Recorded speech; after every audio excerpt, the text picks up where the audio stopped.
How does a ship full of people end up empty and abandoned with no sign of struggle and all the supplies left behind?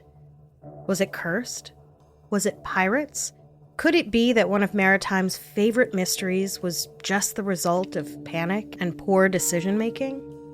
Welcome to Strange and Unexplained with me, Daisy Egan. I'm a hopeless romantic when it comes to long-distance travel. Offer me a cross-country train ticket or a boarding pass on a transatlantic cruise, and I'll be packing my steamer trunk and daydreaming of finally writing that novel as the country goes whizzing by out the window, or the dolphins swim playfully in the wake of the ship.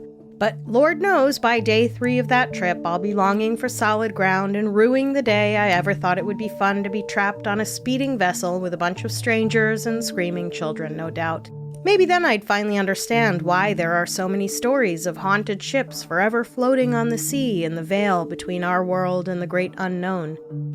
Ghost vessels that once held a group of souls who thought rooming together for an extended period of time with no escape was a good idea. Today, for the first time ever, strangers, I will be featuring an interview with an expert on the topic.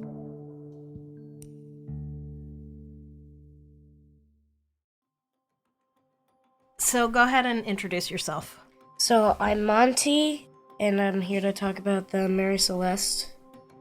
Tell the people who you are in relation to me. I am Tony Award. You don't have to say that. It's okay. Say whatever you want. I am Tony Award winner Daisy Egan's son. Goofball. Okay, so he's not exactly an expert. I harbor no illusions about that. I'm not one of those parents who goes around claiming their solidly average kid is a genius. But he did come home from school one day excited to tell me about something mysterious that he learned, and he wanted to share it with me because he knows my podcast's premise, and who am I to turn my back on this type of opportunity? If it's a story that befuddles and, more importantly, interests a 10-year-old, it seems like a worthwhile topic to explore. And I thought it was kind of cool to let him tell me what he remembered, and I'd fill in the story around it. So, tell me everything you know about the Mary Celeste. So, some stuff that I know, that when they started the voyage, they were starting from Newport to someplace in England. Newport, Rhode Island? Yeah. In truth, the Mary Celeste took off from New York City, but I'm giving the kid a pass here because A, he's 10, and B, do you remember how much stuff you had to learn back in 5th grade? It was a lot. Plus, New York and Newport sound enough alike. Also, we live in Rhode Island, so I'm sure there's a part of him that thought the reason he was being taught about a random ghost ship was because it originated from Rhode Island, which is fair. So back off, lady! Don't DM my son. Also, they were headed for Italy. But to be fair, who can keep the countries of Europe straight? There are like 15 countries in England alone, I'm pretty sure. Don't Google that.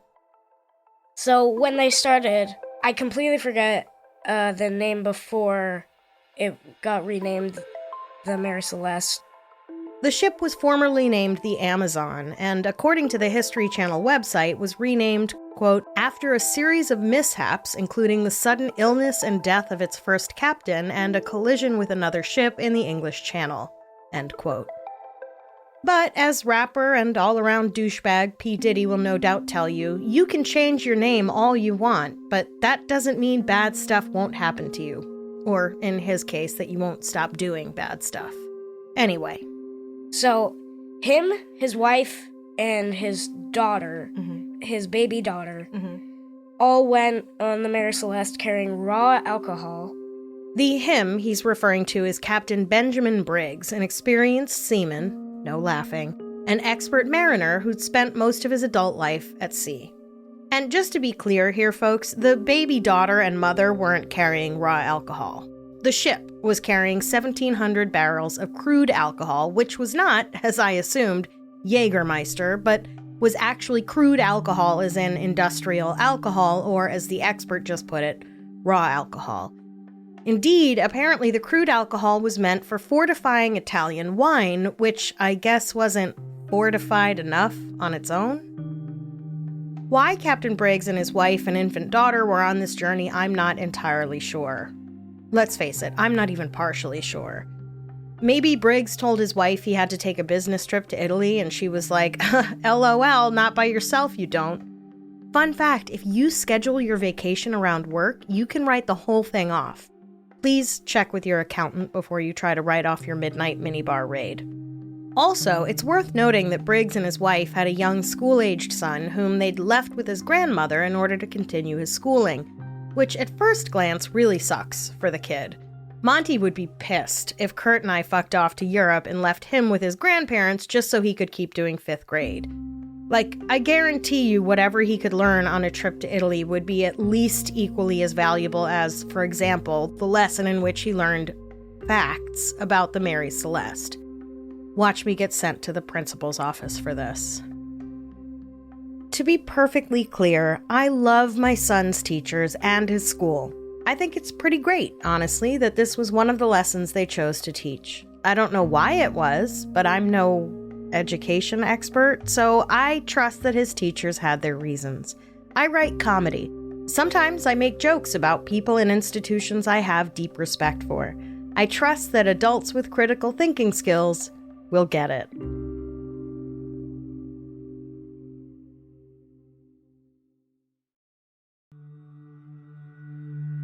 Monty was right about one super important thing. The story about the Mary Celeste is a fascinating one.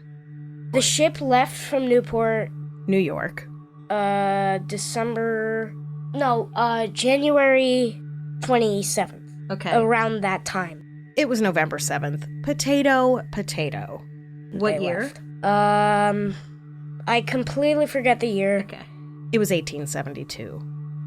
But when the crew from Boston found the ship, found Mary Celeste, the raw alcohol, half of it was completely evaporated. I don't know why Italy needed to import their alcohol from the States.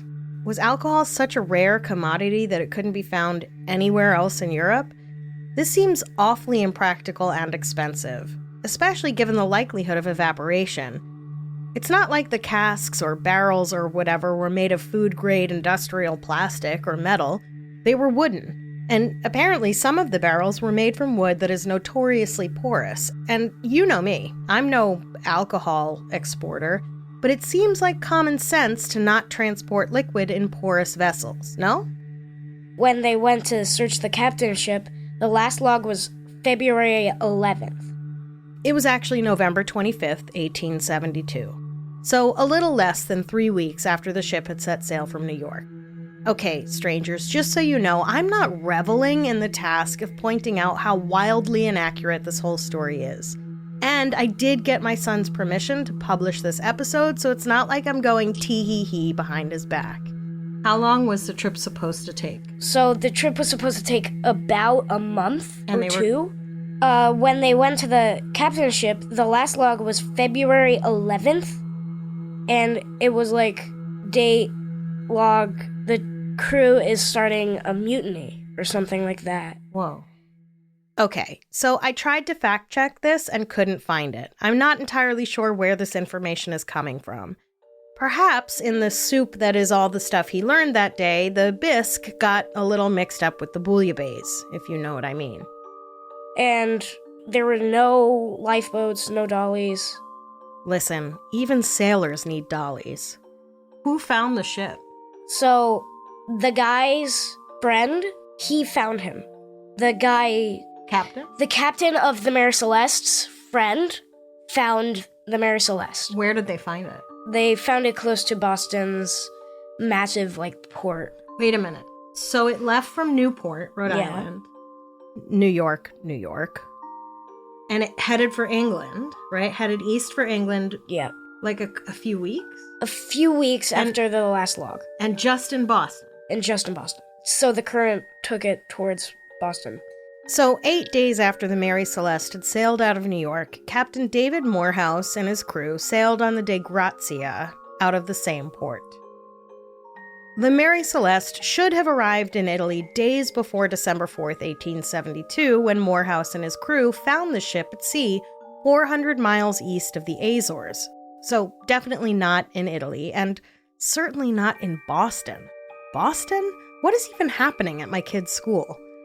So the dollies were completely gone. The water thing was completely rusted.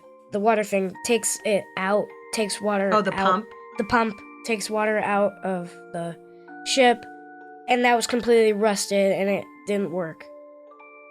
Sort of. One of the ship's 2 pumps had been disassembled. According to the Smithsonian, quote, coal dust and construction debris could have fouled the ship's pumps, which would explain the disassembled pump found on the Mary Celeste.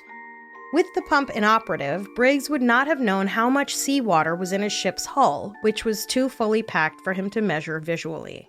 End quote. I can't find any information about the other pump, but the disassembled pump seemed to lend clues to some theories about what happened to the Mary Celeste, and at least why there was no one on board, though not where everyone had disappeared to. But more on that later. Okay, so the Dei Grazia came upon the Mary Celeste 400 miles east of the Azores, with her sails up and pretty much undamaged. And the crew of the Dei Grazia was like, ho there, or ahoy matey, or they signaled in cuneiform, or however ships used to communicate with each other, and there was no answer. Needless to say, this was unsettling. But the Dei Grazia crew sailed closer and continued to signal, and when they finally managed to board the Mary Celeste, they found her utterly abandoned. And when they went up to Captain's area, the bed had a baby imprint on it. Ooh. Yeah, there was the wife's jewelry, so it wouldn't have been pirates. Huh. If it were pirates, they would have taken the jewelry. But when they went up to the deck, they found bloodstains. In an initial investigation, there were a couple of stains that were thought to have possibly been blood, one on the ship itself and one on the captain's sword. Indeed, some of the stories in the contemporary newspaper accounts announced that there was blood on the deck of the ship, but testing later found neither stain was in fact blood. And as we all know, once something is in print, as it were, it's hard to retract. What's most mysterious about this case is what the crew of the Dei Grazia didn't find aboard the Mary Celeste. There was no sign of foul play, no sign of pirates. Monty was right about that one. No sign of a struggle at all. It was as if all the people aboard the Mary Celeste had just blooped right off the earth, or sea, without warning. Except that one of the lifeboats was missing, and the rope tethering it to the ship looked to have been cut with a blade rather than having been properly unmoored. Properly Unmoored is the name of my forthcoming memoir. Which meant that most likely, for some reason, everyone who'd been aboard the Mary Celeste felt compelled to board the lifeboat and get themselves away from the ship in a hurry. But what happened to that lifeboat and her passengers, no one could suss out. The Dei Grazia brought the empty ship ashore and petitioned for the salvage rights, which made some people's ears perk up and led to some suspicion cast on the captain and crew. That, along with the breathless announcements of bloodstains, which in fact turned out not to be bloodstains. Like, maybe it had been a plot and they'd somehow done away with everyone on the Mary Celeste just to claim the ship and its contents. What they'd be claiming, I don't know. It's not like the ship was dripping with jewels and gold. Ultimately, what the crew had to pay in legal fees defending their right to salvage the goods on the ship whittled away whatever their take would have been anyway. But while the enterprising crew of the Dei Grazia was busy claiming finders keepers, others were trying to solve the mystery of the vanished crew and passengers of the Mary Celeste. Some people thought the ship and its passengers might have been the victims of pirates. But, as Monty noted, those would have been pirates that didn't bother to take valuables from the ships they pirated, or, at the very least, the ships themselves. Maybe they were human trafficking pirates who just took people and ferreted them away to basements of pizza shops in Washington, D.C. Some people thought the passengers of the Mary Celeste had met their fate at the gaping maw of a sea monster or a giant octopus. But this would have had to have been a very discerning and tidy sea monster to not leave a single piece of the ship damaged. like it just very gently picked each person off the ship, one by one.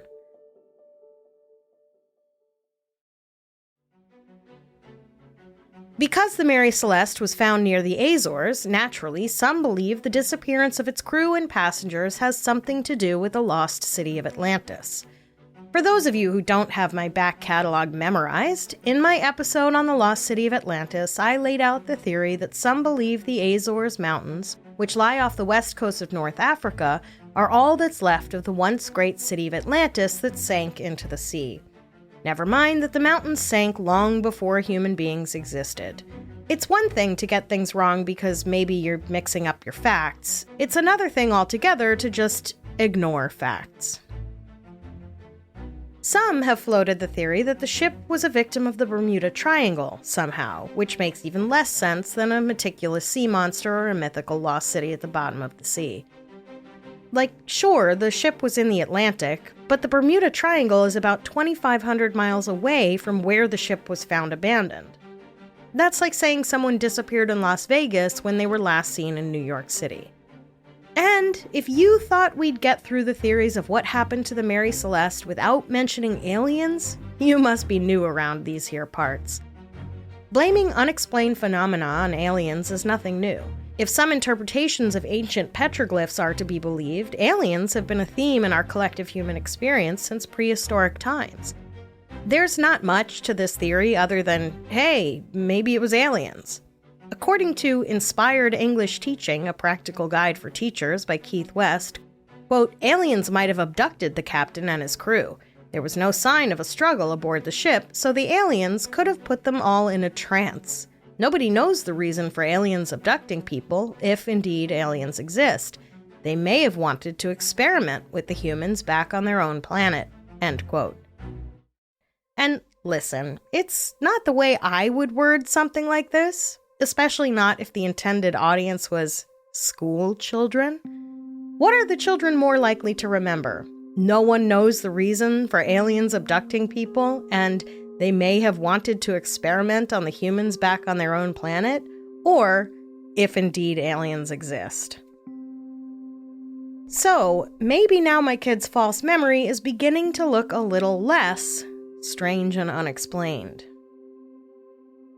While I think it's fair to say that what my son might lack in memorization ability, he more than makes up for in creativity, baby imprints and bloodstains, whisperings of a mutiny, well, hold on to your butts, because it's about to get even more creative.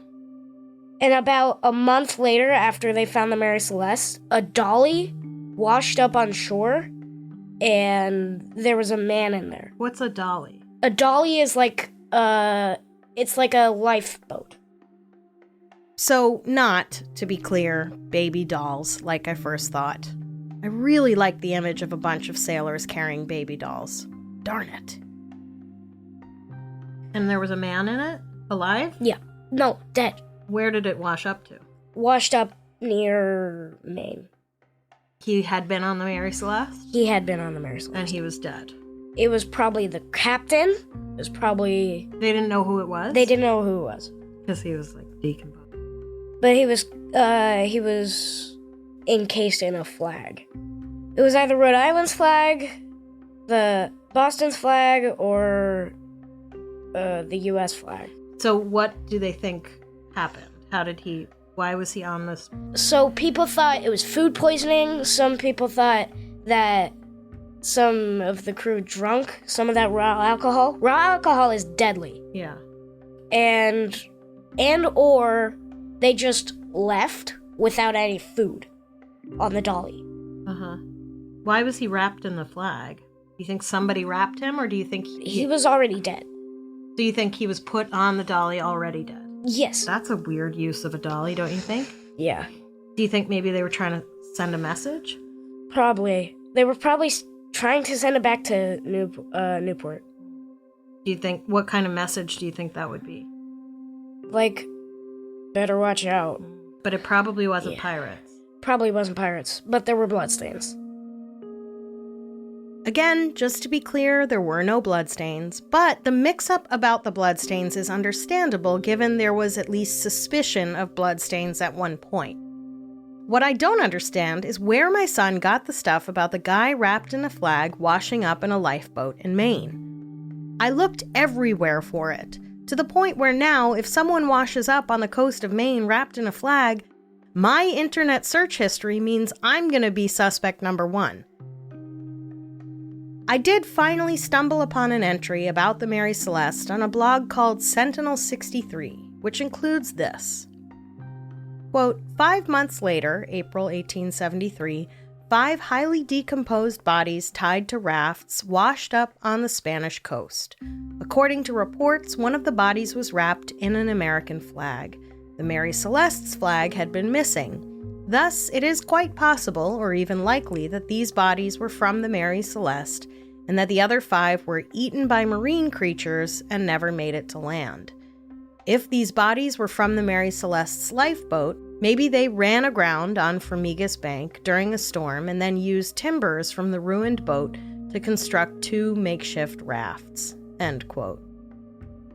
The author, however, offers no bibliography or sources, so it's difficult to say where they got this, but clearly it's a rumor that's floating around for some reason.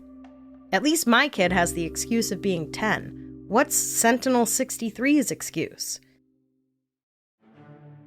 The tabloid papers of the time made hay out of the disappearance of the crew and passengers of the Mary Celeste, and lots of sensational stories ran filled with actual fake news, much of which stuck to the story of the Mary Celeste like stubborn barnacles. I am so sorry. Add to that, in 1884, Arthur Conan Doyle wrote a pretty racist short story titled J. Habakkuk Jeffson's Statement, based loosely on the Mary Celeste. In the story, the white protagonist, Jeffson, an American doctor, takes a trip on the Mary Celeste for his health. This was back when fresh air was thought to be a cure-all. The ship is bound for Portugal, but a few crew members have other ideas and kill almost everyone on board and steer the ship to Africa instead, whereupon they imprison Jeffson. But Jeffson happens to have an old stone that a black maid gave him back in America as a way of thanking him for fighting on the North Side in the Civil War. The people in the town in which Jeffson is imprisoned find out about the stone and think it's a sign that he should be their king.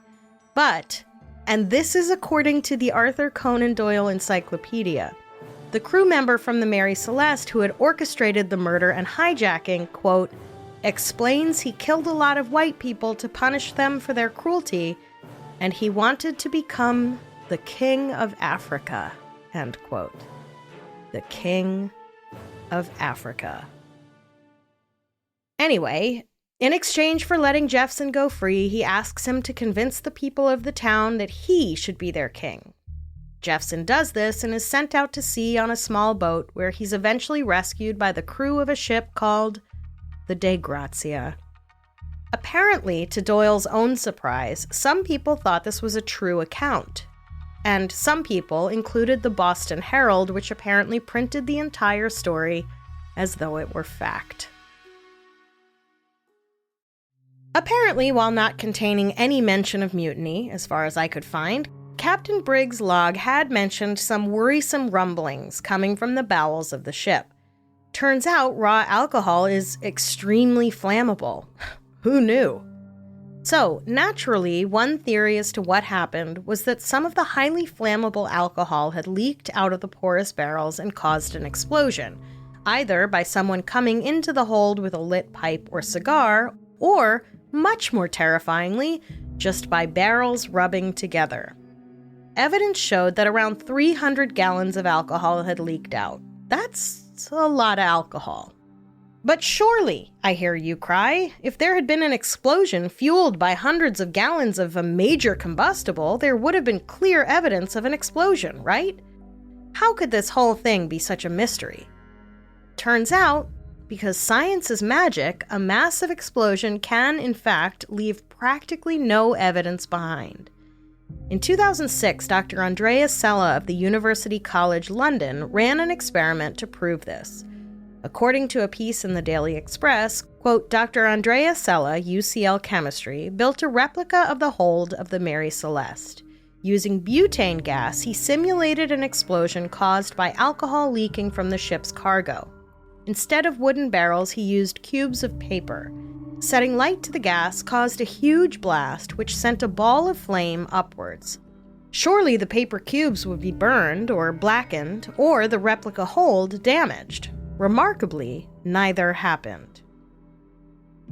What we created was a pressure wave type of explosion, says Dr. Sella. There was a spectacular wave of flame, but behind it was relatively cool air. No soot was left behind, and there was no burning or scorching.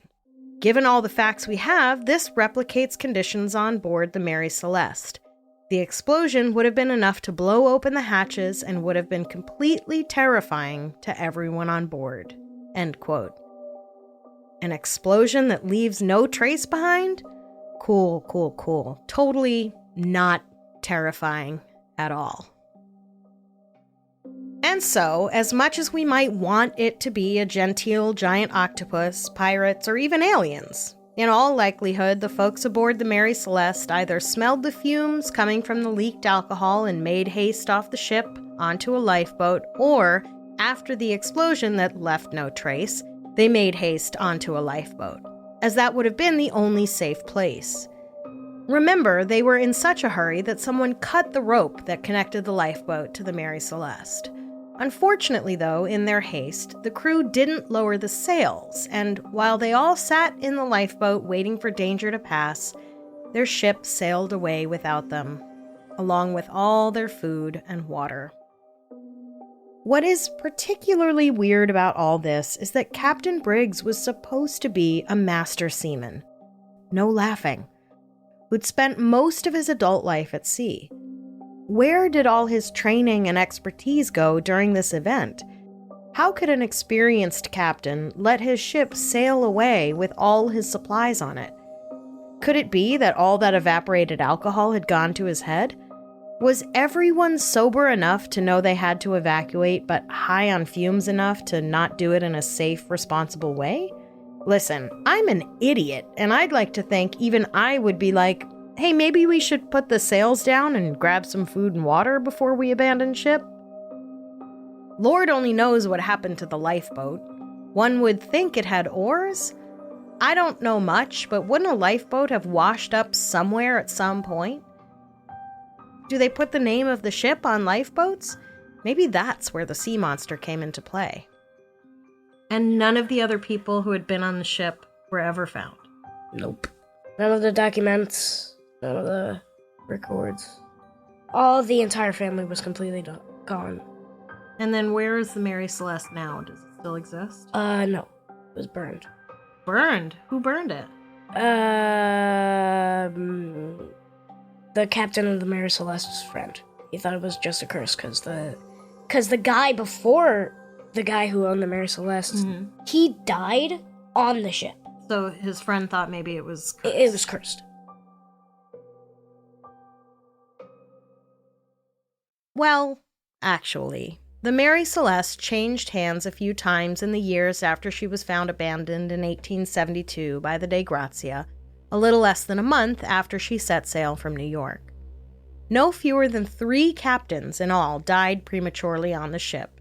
And given her previous accidents and the mysterious disappearance of Captain Briggs and his family and crew, most people did consider the ship cursed. But no one burned it up. Rather, the final owner of the ship concocted an elaborate insurance fraud scheme and intentionally ran the Mary Celeste aground in a reef near Port-au-Prince, Haiti, where she sank in 1885. But, strangers, what good would a story about a ghost ship be without an actual ghost? And then about a month or two later, the captain of the Mary Celeste's son was found. He was actually talking to a little girl, and people thought it was something weird, but we don't know. How old was the little boy? Either 10 or 12. Okay. And when we see him now, he's 13 or 14. And what do you mean he was talking to a little girl? He bumped into a little girl on the street of Newport or New York, and he was trying to help her find her family. And what do people think that was? People thought that was Rose Celeste. The ghost of his sister? Whoa. How come they think it was the ghost of his sister and not just some alive girl? Because they were acting like they knew each other, like a deep connection. There is no Rose Celeste. If Arthur Briggs, the son of Captain Benjamin Briggs and Sarah Elizabeth, did run into the ghost of his sister, it would have been Sophia Briggs. I can't find a single speck of a source for where this part of the story came from. Look, we all have different talents, okay? My son happens to be a terrific dancer and musician. He is very funny, and he makes a mean spaghetti with clams. But one skill he does not possess, as of yet anyway, is a great memory, which perhaps means that my son is more of a writer than he thinks he is. Or it means that maybe we need to start thinking about homeschool. So that's all I know about the Mary Celeste. Awesome. Thank you so much. Yeah. You're welcome. Creepy, right? Very creepy. Love you. I love you, baby.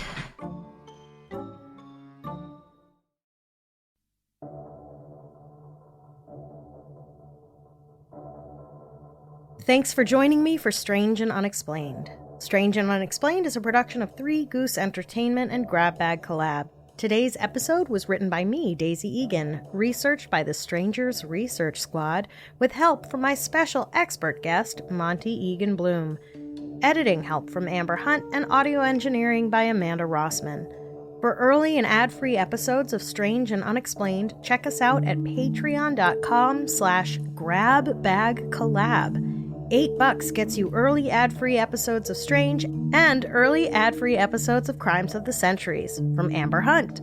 But if you love ads, you can keep them. And for just $5, you'll get Dear Daisy, a podcast about secrets, Amber Hunt's The Catalyst, and Shut the F Up, Nick Lachey with me and Broadway sensation Ellen Marsh. Why, you can find so much content on GrabBag for just $5, you'll think you're shopping at Shein.